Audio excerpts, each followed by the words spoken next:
Alright, mic test 1, 2, 3. Okay, it looks like we're working. I hope. Today I'd like to go over some things about industrialized smoke detectors. Going over 4-wire and 2-wire, conventional and addressable. Something people ask me all the time, or if they don't understand.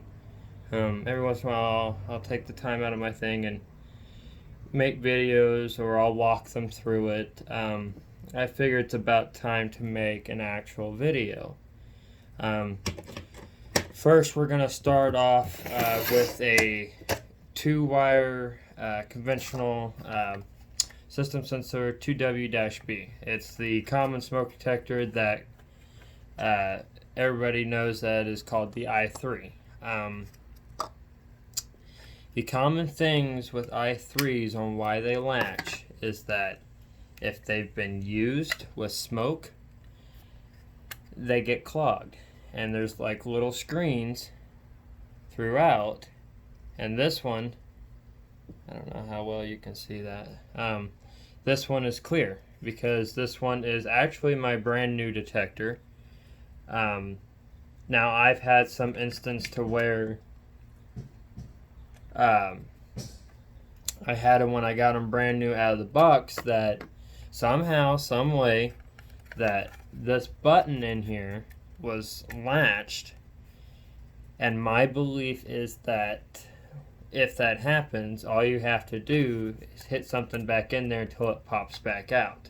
It's just a little metal tab that just presses down on something to tell the detector to latch, because it's a test switch practically, or test button.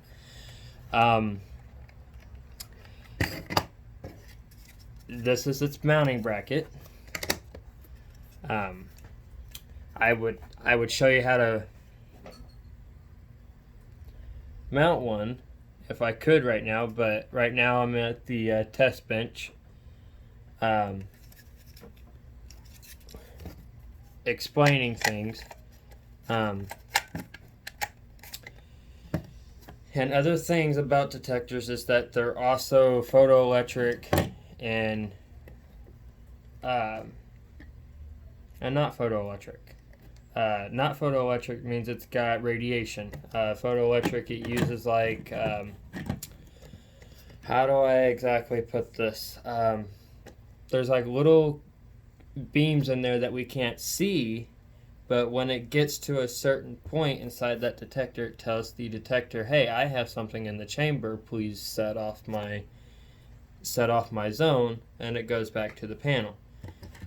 And this is a notifier NP-100R. This is a photoelectric addressable not pulsation, smoke detector. It's got addresses on the back. And I am sorry that that light is in the way. Give me one moment. I'm going to shut that door really quick.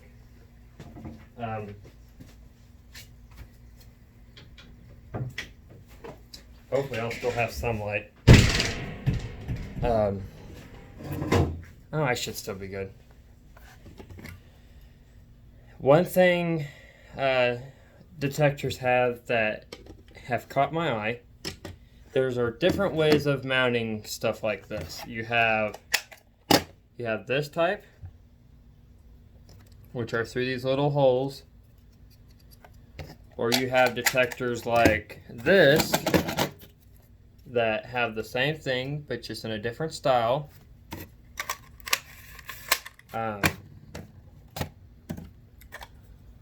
Or you have detectors like this that have a cover plate that pops off to where you can put something here if something more serious decides to come around to that point. Now, when it comes to detectors and heat detectors, this is not my strong subject to teach about or explain. Same thing for this one. This one just cups on like this. It's for extra spaces out here just as well. Smoke detectors aren't my strongest subject. I'm more on with the panel and the pull stations and the notification appliances. I mean, everybody's going to have their strong and their not strong point. The only other detector that I have had when I've got it brand new that has latched was actually this detector here. Every industrial smoke detector that I have had, like this one, this one, this one, this one, have had clips on it to where you can take it apart and see the internals. I do not advise it. If it was something brand new and it doesn't work, I would recheck the wiring or the way that you have it set up. Now, if it's something like this that you can check really quickly, I would go that route. But when it comes to the addressable stuff, I would not advise it. I would just check the wiring. If it's nothing after that, I would say, hey, who knows about this? Tell me what I'm doing wrong. And if you did nothing wrong, then that would be the time to where I'd make the choice: do I put it on the shelf or do I return it and try it again with another detector that's being... Because some detectors do come defective. It's the possibility, but 9 times out of 10, anything could happen. I know I'm just rambling at this point. Let me go over the, I'm going to go ahead and go over this. And someone has asked me, say if you have a simplex system and you don't have a simplex detector, like this one, is it okay to use this? If it is a hobby system, even if it's approved, you can possibly still use it if it's conventional. Now, if it's addressable, that it comes to a whole different new ball game. Unless if you have a conventional detector that's being watched by a addressable module of that panel, then that's a different story. Now, is it okay to use a simplex detector on a system sensor panel like the MS4, the MS50UD, or whatever, 9050UD, or the MS2? As long as it's a out in the field, you probably won't see anything like it unless if a fire alarm distributor has come in and put it in themselves. But it's not mostly likely a thing that you're going to see. The only time that you're possibly going to see this is in a demo system, as in a hobby system. And as in a hobby system, it doesn't matter until it comes to the addressable side. The addressable side, I have not completely understood, besides the point as, oh, it has addresses. And when it goes off, and once you put it in the panel of what so-and-so and the location of it, oh, that detector just went off for that quote-unquote 216 in Mrs. Langston's room. We'll just use that as an example. Or let's see. Oh, this detector went off by the North Door cafeteria in the Commons. Or, you get the idea. But I've had a lot of people ask me, what detectors can I use? What can I not use? What is preferred? What is not preferred? And how do I install one if I don't understand it? Every new device you get is going to come with a manual unless you buy them used. It just all depends on the research you do, the amount of research, and if it has instructions, I would go over the instructions, and not only on that, I would go on and do the necessary of going on Google or Internet Explorer or something and find out more things that this detector might do, or what it's capable of, or the nose of what you can and cannot do about it. I know this is just me rambling on. And there is a difference between 2-wire and 4-wire. This is my 2-wire i3, even though it has 1, 2, 3, 4, 5 things on it. I should only be able to use 3 of these terminals, the 2 pluses and minus. The middle one goes for my resistor, which kicks into the negative over here and here. Then my positive wire goes here, and then the negative wire goes in with that resistor. That's what makes the connection, and when that detector is back on, it says, oh, my detector's here, and once that breaks that connection, it says, hey, you're missing a detector, or there's something wrong with that detector. Now, i3s, I believe this is the case, and I believe it's also the case with these suckers too. Not a lot of detectors do this, and not a lot of panels do this. i3s are common for this on systems, and it's just certain types of the panels, or if your panel is checking it for this system or not. But i3s will let you know if it's too cold out, or if it's not able to operate fully in the current weather condition, or if there's something going on with it that you can fix before it gets to an internal or major issue. I'm dirty, come clean me. This one comes up with fault 3, fault 2, and fault 1. Fault 1 means it's dirty, fault 2, it's getting ready to be internally dirty, and fault 3 means on this, someone correct me if I'm wrong, but somebody was telling me, and I believe it was a fire alarm guy, but fault 3 was that it was not able to operate at the current temperature of either the room or where you had it placed. Well, this one was out here in this garage. It is now down because I have taken stuff out of the garage. I don't have a pull station nor a smoke detector in here or a horn strobe. I do have a fire extinguisher on the other hand. It is A, B, and C because we have chemicals, wood, and electrical out here. I don't know exactly what all that is. I mean, we just have it out here. I'd like to have gotten one that was for like just electrical itself, but now this one on the other hand, this is a 2-wire smoke detector, even though it's got 4 terminals. This, if I remember correctly, these 2 right here is going to be the negative terminal. So one of these, the resistor would go in, and the other, which would be right here, the other resistor would go here, positive wire here, and that's it. Or positive wire here with the thing here, and then the negative, and then that's how it connects it. Now, like I was saying, these have clips.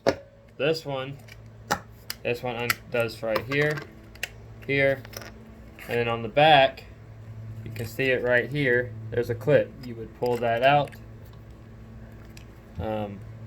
And I don't advise this, but see how it just moves?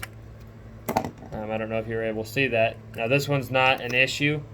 I'm not going to take this one apart. I do have one that's on the system that's giving me impromptu errors. It keeps going into troubles, and I don't understand why.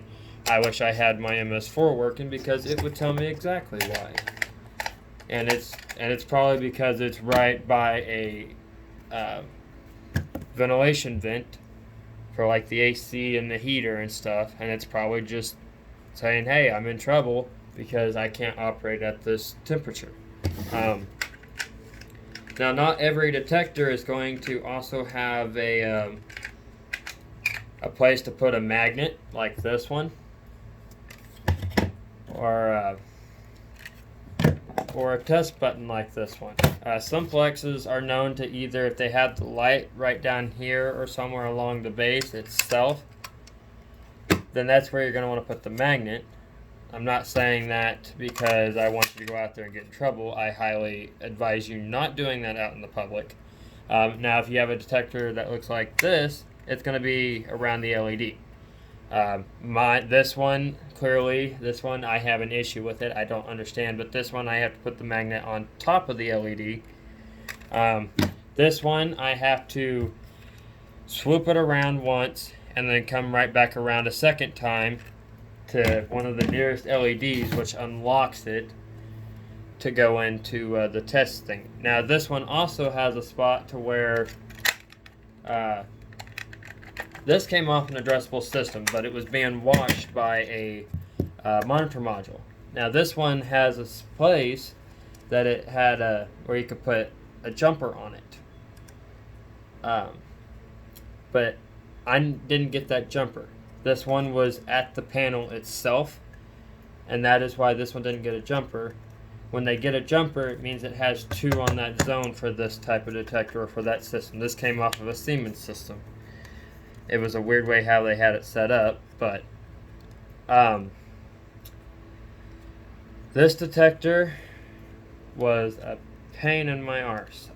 This one, these, not that screwdriver, this one you would have to put in here, say, oh, I got it now.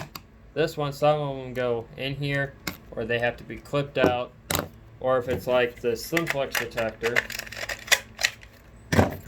the clips, I'm going to stand up a little bit, as you can see, are like right here, right here, right here, right here, right here, right here. And be careful, these little things are flimsy, they just break. So I advise you, I've had a few of these to where I've had to take apart, and they didn't break on me when I taken them apart. They broke on me when I was putting them back in. And what I did to fix that was I just put a little lightweight of super glue just on the edge, put it back into place, and that kept it. And this one I just haven't got to it yet. I will be doing that. But not every smoke detector, and I know I said this in the beginning, but every industrial detector, and I'm going to refrain from that now because there are some detectors out there that you can't take apart because they've already been put together, and once they're put together, that's it. And take for granted some detectors do come apart. Some of them are just harder to do than others, but I don't advise it. Like I was saying in the beginning, my common thing with i3s is that I think they were tested before they go out, and when they hit the test button, that button gets a little jammed off towards the side and keeps it in contact. And it doesn't. And I say that it probably doesn't matter if it's a 2-wire or 4-wire. If they test it, anything will happen. Anytime that I press the test button, I click it twice and make sure that it pops back out. So the first time I hit it, it goes into alarm. I click it a second time after it goes into alarm to make sure that, oh, that just came back out at me. Sorry about that. It just, the things that bug me the most is that when I say don't do it, that comes to a point that I advise you, please. I don't want y'all messing with life safety equipment out there in the public. Now, if this is on your own being, that is something different, but I still advise you don't do it if you don't have enough experience. The only reason why I do it, even though I don't have enough experience, is that I'm with a company that I can always get help from, and I'm always talking to somebody. The way that I have my house system, I didn't do that all by myself, even though that I did, but I didn't. And what I mean by that is I had somebody on the phone with me going through step by step by step. And sometimes some people just have to have that. And it doesn't matter who it is, or some people just have a hard time learning or getting a hold of what's going on. Every smoke detector is different. Every smoke detector wire is different. Every smoke detector test different, and not all detectors have a test button, or a thing to put a magnet on. Some detectors you have to take a can of smoke in a can, like Smoke Sabre. I know I botched that, or Smoke Centurion, Solo A4. what is it called? There's other brands out there. And if you do that, then that's when it comes to a point as in, okay, I need to clear this stuff out of the chamber. So that's where I'd either take air in a can, which is sometimes you can use it for your computer stuff, like your keyboard or your stereo things inside the car, like the little push buttons, and you can. But me, I don't do that at all. After I'm done, and after I cut the video of everything, I take the detector head off, unless I have a can on me. But I take that detector head off, and then at the end of the video, I go out to the garage, and I use this. This is a Torelli 75 mile an hour shot blower. And I do believe it is 75 miles an hour because this thing blows out a lot of wind. But this is what I use, and it might be a little extreme, but that is what I do to clear out my detectors. It's always worked for me.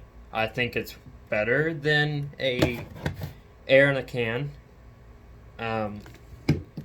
That's just what I prefer to use. Not everybody prefers using the same thing. Not everybody has one of those.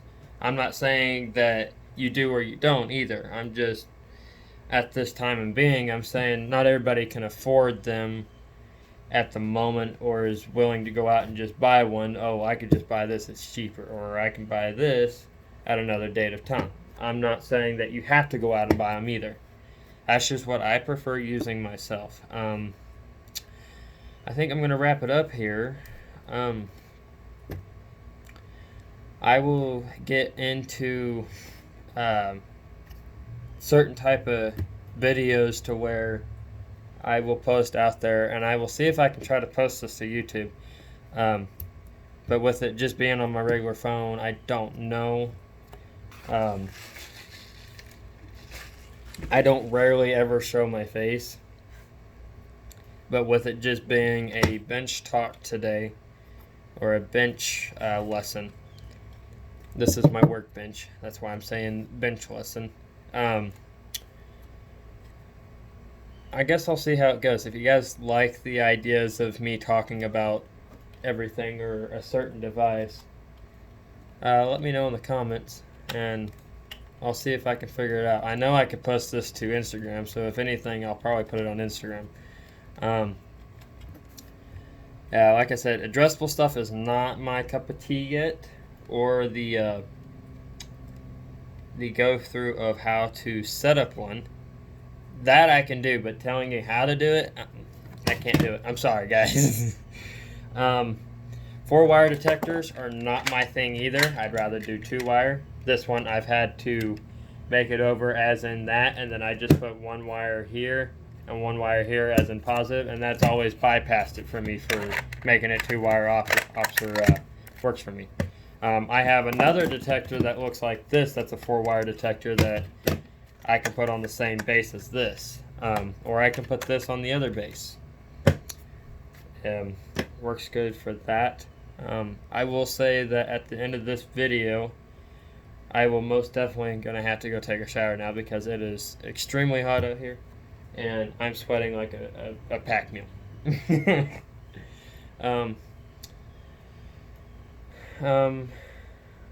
I might put up a thing as in seeing if people want to see me take off stuff off the system. Because I mean, I'm still having one system up that I'm doing for system test, and I know I use the house system as system test, and I need to stop that because every time I do that, I have to call, and it's just. I don't like having to set it off just about every week, even though I do 2 a month. Sometimes 4 a month, because I can't get to the next month. And I know I had one. I think I've already had 2 this month. I'll probably have 2 more this month because next month I'm not going to be here at all. I'll be in a different state.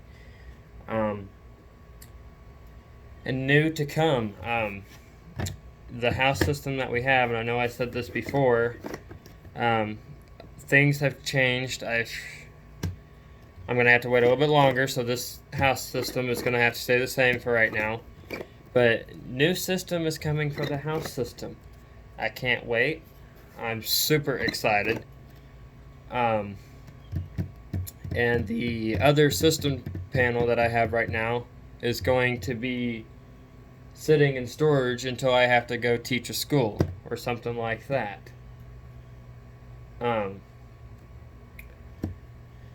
I do take that panel. That one is accessory to just undo the top screws of it, the wires.